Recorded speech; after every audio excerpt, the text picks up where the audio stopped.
ఏమి లేదు నాయందు అతిశయించుటకు, నా అతిశయం నీవే యేసయ్యా. యేసయ్యా యేసయ్యా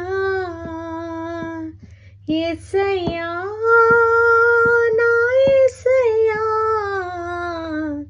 నీ ఆలోచనలు అతి గంభీరములు, అవి నా ఊహకు అందనివి. ఉన్నత స్థానములో నన్ను నిలుపుటకు, పెంట నుండి నన్ను లేపావు దేవా. పెంట నుండి నన్ను లేపావు దేవా. యేసయ్యా